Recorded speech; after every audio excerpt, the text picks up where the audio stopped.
Bonjour à tous. Je veux juste vérifier qu'on est bien là. J'espère que vous allez bien en ce mercredi 19 mai. Donc, je vais me mettre comme ça. Voilà, on est là. Donc, bienvenue à tous. Super contente de vous retrouver. Petit changement à l'horaire. Je devais être avec Stéphanie aujourd'hui de chez Bulle et Pirouette. Puis finalement, vous allez m'avoir pour vous tout seul. J'avais envie de vous faire un live aujourd'hui sur comment conserver cette fameuse motivation scolaire chez nos jeunes, hein, parce que là, le mois de mai tire à sa fin. On n'est plus qu'à la moitié du mois de mai, donc il en reste pas long. Malgré toutes les difficultés qu'on a pu rencontrer encore cette année, confinement, déconfinement, confinement, déconfinement, ils vont à l'école, ils ne vont pas à l'école. Pas toujours évident. Moi-même, là, nous, la COVID est rentrée à l'intérieur de la maison. Vous en faites pas, je vais bien. C'est mon conjoint qui l'a eu. Là, c'est le tour de mon fils. Donc, juste quand l'école recommençait. Mais bon, là, pour l'instant, il va bien, il retrouve de la forme. Mais c'est de conserver cette fameuse motivation de vouloir continuer à aller à l'école malgré le beau temps, malgré la chaleur. J'avais envie de vous donner 5 astuces, OK, à conserver, à mettre en place pour faciliter cette motivation-là ou à tout le moins la conserver pour ceux et celles qui l'ont encore. Première astuce qui va être hyper important, et je le sais, là, quand le beau temps arrive, on a tendance à se coucher plus tard, étirer l'heure du dodo pour que ça soit un peu plus tard parce qu'on se dit qu'ils ne dormiront jamais, il fait bien trop clair, alors que c'est une grande erreur.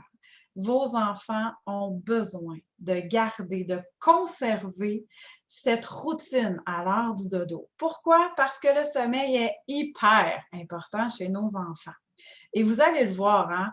Pour certains, c'est plus flagrant que d'autres, mais l'heure du dodo, le sommeil, on va le voir, il va avoir une grande répercussion sur l'humeur, sur le degré d'attention, sur la facilité à entrer en relation, sur la motivation à se lever le matin aussi pour aller à l'école. Donc, de conserver des heures de sommeil, une routine saine de sommeil. Pourquoi? Bien, je ne vous apprends rien en vous disant que le sommeil facilite, vient réguler les humeurs, le tempérament, l'irritabilité. Donc, ça permet d'être bien, d'être reposé. À l'intérieur du sommeil aussi, bien, il va y avoir la cicatrisation, l'hormone de croissance qui va être libérée et également toute la consolidation des apprentissages qui vont être faits durant les heures de sommeil. Donc, c'est primordial, c'est très important de la conserver. Soyez à l'écoute des besoins. Ça se peut que vos enfants aient passé des plus grosses journées. Donc, ça se peut que l'heure du dodo se fasse un peu avant aussi. Il n'y a pas de souci. Il faut juste s'adapter et toujours se fier aussi au degré de fatigue de notre enfant et selon sa journée qu'il a eue aussi. Donc, de mettre l'heure du coucher plus tard parce qu'il fait beau plus tard. Et là, attention, petit bémol. C'est pas parce qu'on se couche une fois ou deux plus tard que c'est grave, ça va avoir un gros impact. C'est quand il y a de l'excès, quand c'est tout le temps. Parce que là, on est rendu au mois de mai, bien, le soleil se couche plus tard, bien, on se couche plus tard. Non, essayez de garder des heures de sommeil. Je vous le dis, vous allez voir une belle et grande différence, tant sur la concentration que tant sur l'humeur et aussi chez votre enfant, là, son système au complet. Donc, de garder des heures régulières de sommeil est primordial. Astuce numéro 2. Là, on le sait, il fait beau. Et pourquoi ne pas en profiter pour faire les travaux, les leçons et les devoirs à l'extérieur? Allez sur la table dehors, permettez à votre enfant de bouger. Souvent, la fatigue aussi va révéler une plus grande agitation chez nos cocos, donc c'est sain et libérateur de pouvoir les laisser s'exprimer aussi, de pouvoir bouger. Il n'y a rien qui vous empêche de demander des mots de vocabulaire pendant qu'ils sont sur le trampoline. Il n'y a rien qui vous empêche d'aller en vélo et d'avoir les mots en tête ou d'avoir la liste de mots, puis on se promène en vélo avec la liste de mots, puis on demande les mots à nos enfants. Il n'y a rien qui nous empêche de prendre les craies, les fameuses craies là, pour colorier dehors, hein, dans l'entrée ou dans la rue, et de faire nos mathématiques, de faire nos mots de vocabulaire avec les craies à l'extérieur. Pendant qu'on fait de la corde à sauter, encore une fois, 2 plus 2, 4, OK. On sort un jeu de cartes à l'extérieur, puis on fait les tables de multiplication, les tables de division. On va faire les additions, les soustractions. Donc, tout dépendamment où est-ce que votre enfant est rendu dans son développement, dans ses apprentissages, bien, on va les modifier. Profitez de ce moment-là pour justement aller dehors, pour diversifier un peu les apprentissages et les façons de faire. Vous allez voir, ça va être beaucoup plus facile, ça va prendre beaucoup moins de temps aussi. Votre enfant, je vous le rappelle, hein, il apprend par le jeu, il apprend dans l'action. Il a besoin de modifier ses façons de faire. On n'est pas obligé de rester assis, confiné à un bureau ou à une table. Au contraire, il fait beau, on modifie notre façon de faire. Vous allez voir, ça va être très bénéfique pour vos enfants. Numéro 3, vous pourriez élaborer un plan de match, un calendrier, OK? Pour les journées restantes. Les activités, les travaux, les évaluations qui restent. Et votre enfant pourrait vraiment se construire un calendrier des choses qu'il a à faire. Donc, par exemple, puis là, ça peut être avec vos plus petits que vous allez le faire ensemble avec eux, première, deuxième, troisième année. Puis à partir de la quatrième, la cinquième année, bien là, ils peuvent être un peu plus autonomes hein, dans leur agenda, dans la construction, l'élaboration de leur plan de match. C'est sûr que ça va demander un petit peu de supervision de votre part pour s'assurer qu'il ait bien tout mis. Puis, OK, vous venez juste faire une vérification que tout est bien établi.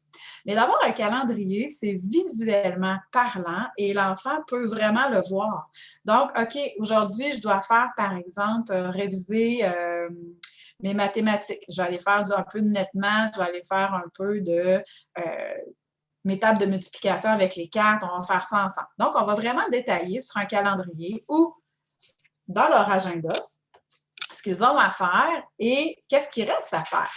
Puis par la suite, bien, l'enfant vient vraiment cocher, vient mettre un X, vient cocher pour dire que ça, c'est terminé, c'est réglé, on l'a fait. Mais au moins, il y a un plan et c'est visuel. Donc, je sais exactement où est-ce que je m'en vais. Je sais exactement ce que j'ai fait et je sais ce qu'il me reste à faire. Plutôt facile et vous allez voir, ça diminue beaucoup, beaucoup de pression chez nos cocos. Donc, ça les rend disponibles pour comprendre qu'est-ce qu'ils ont à faire et ça les rend disponibles pour une meilleure consolidation des apprentissages aussi. Okay?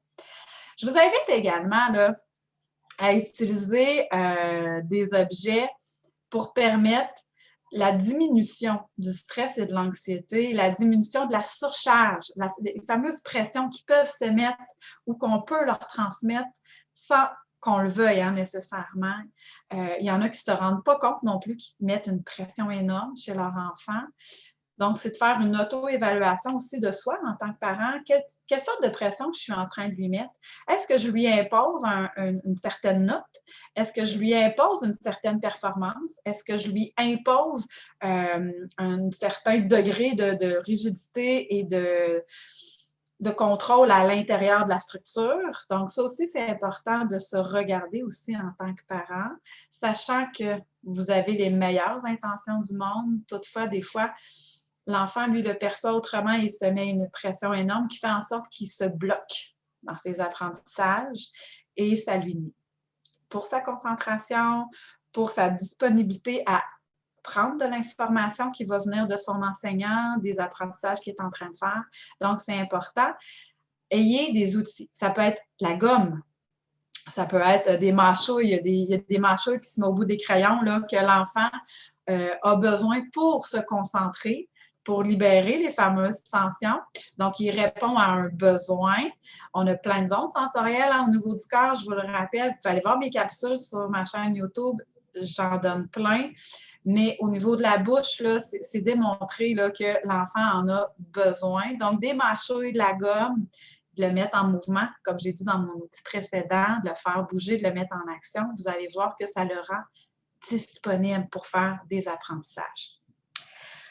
Quatrième astuce que je vous propose aujourd'hui, les valorisations positives. Ben oui, on ne s'en sort pas, hein? C'est super important que ce soit des valorisations au toucher, un pouce dans les airs, un clin d'œil, un encouragement, une valorisation verbale. Donc, wow, je suis fière de toi. De ne pas avoir peur de lui retourner la question, hein? De quoi tu es le plus fier, toi, aujourd'hui? Qu'est-ce que tu as appris? Qu'est-ce que tu retiens?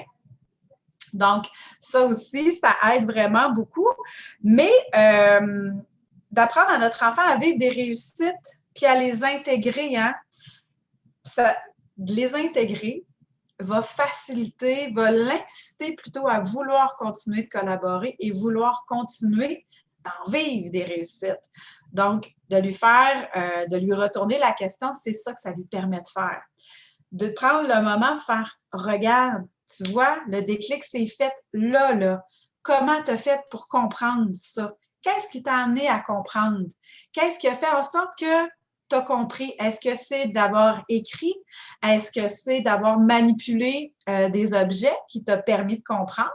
Donc, ça permet à l'enfant aussi de comprendre quel est son moyen, lui, pour apprendre. Est-ce que c'est plus au niveau visuel? Est-ce que c'est plus au niveau kinesthésique? Donc, j'ai un besoin de bouger, j'ai un besoin de manipuler qui m'amène à mieux comprendre, ou c'est au niveau auditif. Donc, d'aller vérifier aussi comment votre enfant apprend. Puis, dans les valorisations aussi, il pourrait y avoir, par exemple, des collations spéciales. Ça pourrait être, par exemple, le lundi, la collation spéciale pour faire tes leçons et tes devoirs, c'est, je ne sais pas, votre enfant tripe sur le melon d'eau. Ça pourrait être du melon d'eau. Ça pourrait être du popcorn. Ça pourrait être une collation, une friandise gelée. Donc, allez-y, des collations spéciales. Ça peut être un petit massage. Donc, tu sais, on divise notre période en 10 minutes de travaux. On fait 10 minutes de maths, 10 minutes de français, 10 minutes de sciences. Puis entre, on a une pause de 2 à 5 minutes. Puis là, c'est une pause massage. C'est une pause chatouille. C'est une pause en mouvement. Donc là, tu as un 5 minutes de trampoline. Tu as un 5 minutes de trottinette. Ça aide à garder cette fameuse motivation. Des mouvements Brain Gym. J'adore, moi, vous le savez, NeuroGym Tonic, je les aime vraiment d'amour. J'ai écrit aussi pour eux de nombreux textes. Et il y a un des mouvements que j'affectionne particulièrement pour vivre la réussite, c'est le mouvement « Yeah! » Puis ça, je le fais souvent avec les enfants, donc c'est tout simple. Je vous montre. Donc, vous mettez un petit bonhomme avec l'enfant. Puis là, on est accroupi, puis on compte 1, 2, 3, et on saute. Yeah! Et on fait ça à 3 reprises avec l'enfant. Ça facilite l'intégration du positif, puis ça amène vraiment à amener le corps en mouvement, amener le corps en action. Et je vous le dis, les enfants, ils adorent ce mouvement-là. Et ça permet d'intégrer la réussite et de le vivre surtout. Le cerveau a besoin de vivre les apprentissages pour qu'il y ait une consolidation, pour qu'il y ait une intégration. Donc, ce fameux mouvement-là, on le met dans notre routine à toutes les fois qu'on vit des réussites, à toutes les fois qu'on a terminé, par exemple, qu'on vient cocher sur notre calendrier. Yes! Cette journée-là, elle est faite, elle est terminée. Yeah! Et là, on crie, là. Là, je module ma voix, là, pour ne pas vous effrayer, pour ne pas en faire tomber plus d'un dans vos écouteurs. Là, vous dites « Hey, boy, elle est folle! » Donc, je module un peu ma voix, mais là, on en met. Là, OK? On crie et on saute dans les airs 3 fois de suite. Ça permet vraiment de consolider cette réussite-là. Et le dernier astuce, et non le moindre, c'est lui laisser assumer la conséquence de ses actions, de ses comportements. On doit amener, par exemple, que l'enfant, il ne veut pas étudier. Parfait. Demain, tu as un contrôle. Demain, tu as une dictée. OK. Puis là, l'enfant s'obstine, il est bougon, il est de mauvaise humeur. Parfait. Ça t'appartient, mon petit cœur. Moi, je suis allée à l'école. Moi, j'ai fait mes travaux. Tu as 2 choix qui s'offrent à toi. On utilise une méthode, on fait les mots de vocabulaire en mouvement, en action, tu les écris dans la fenêtre. Donc, donner les solutions qui s'offrent à lui, ou tu ne le fais pas, tu bougonnes, tu t'obstines, ça t'appartient, mais demain, c'est toi qui vas vivre avec ton résultat. Tout simplement. Moi, ça t'appartient. C'est ton résultat, c'est tes efforts à toi. On va lui laisser assumer jusqu'au bout. Et là, je vous entends déjà là, derrière l'écran, certains parents. Mais là, non, non, non, hey, wow, là, ça va faire. Il faut qu'il y ait une bonne note. Oui, cette note-là, ce n'est pas la vôtre. Ça lui appartient à lui. C'est lui qui doit en prendre conscience. C'est lui qui doit le vivre. C'est cette note-là, cette mauvaise note-là, ou cette note qui va voir, faire, ouais, est-ce que j'ai donné l'effort suffisant? C'est lui qui va avoir cette introspection-là personnelle. Mais il faut vraiment le faire assumer jusqu'au bout. OK? Puis, ben, c'est de lui faire confiance aussi. Ça se peut que votre enfant, là, lui, ben, il n'a pas besoin de temps d'étudier, mais il va falloir qu'il se trompe. Il va falloir qu'il le vive pour l'apprendre. Il va falloir qu'il voit, quand il donne son plein potentiel, hey, il y a des notes, my God, c'est fou.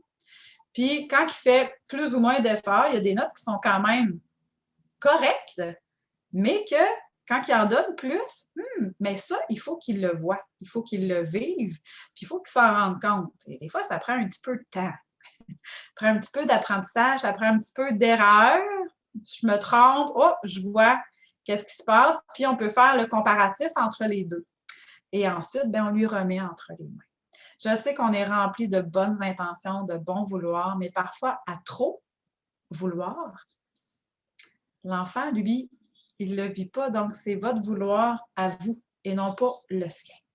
Ça, c'est de le prendre en considération, mais je sais, je suis tout cœur avec vous, ce n'est pas toujours facile. Okay? Mais plus on va leur reposer des questions, qu'est-ce qui peut t'aider? Qu'est-ce qui peut t'amener à? Comment tu vois les choses? Qu'est-ce que tu pourrais faire? Comment peux-je faire pour t'aider? Comment on peut modifier la situation pour que ce soit plus facile pour toi? Comment tu vois ça? Donc, le faire participer à l'élaboration des stratégies, à l'élaboration des solutions pour que ça soit viable pour tout le monde. Vous pourriez même lui demander, hein, pour lui, c'est quoi une note acceptable? Il va vous le dire. Parce que l'enfant aussi le connaît, son degré, connaît, lui, qu'est-ce qu'il est capable de donner. Peut-être que pour lui, 65, là, il a tout donné. Ça se peut. Il y en a d'autres que vous le savez, 65, c'est pas son meilleur. C'est lui, il est habitué d'avoir des 90. Mais ce n'est pas tous les enfants qui peuvent donner des 90 présentement. Donc, allez-y vraiment selon votre enfant, puis parlez avec lui. Demandez-lui c'est quoi une note acceptable pour lui. Puis voyez comment vous pouvez vous approcher l'un de l'autre, mettre de l'eau dans votre vin, chacun de votre côté, pour atteindre un certain niveau qui va être accessible pour lui, non pas pour vous, pour lui. OK? Voilà, c'était mes 5 astuces aujourd'hui pour conserver ou maintenir la motivation scolaire jusqu'à la fin. Sur ce, je vous souhaite une excellente journée. Vous pourrez la réécouter sur ma chaîne YouTube. Je vais aller la placer dès cet après-midi. Donc, si vous nous avez manqué, ben, vous pouvez retourner sur la page Lily Rescousse. Ça va y être. Je vais vous écrire un texte aussi là-dessus. Donc, vous pourrez aller voir sur mon blog lrcoachingfamilial.ca. Puis, ben, nous, on se retrouve bientôt pour un prochain live avec Stéphanie. Ça va être la semaine prochaine. Je vérifie dans mon agenda pour ne pas vous dire de niaiserie sur la bonne date. Ça va être mardi le 25, 9h avec mon amie Stéphanie de chez Bulles et Pirouettes. Et puis nous, n'hésitez pas, vous avez des questions, des inquiétudes, c'est pas obligé d'être des grosses difficultés. Hein? Des fois, on a juste besoin de se faire rassurer comme parents, à se dire, est-ce que je fais la bonne chose? Est-ce que je suis sur la bonne voie? Est-ce que ces comportements-là sont normaux? N'hésitez pas, lrcoachingfamilial.ca ou écrivez-moi sur Lily Rescousse. Bye tout le monde, bonne fin de journée.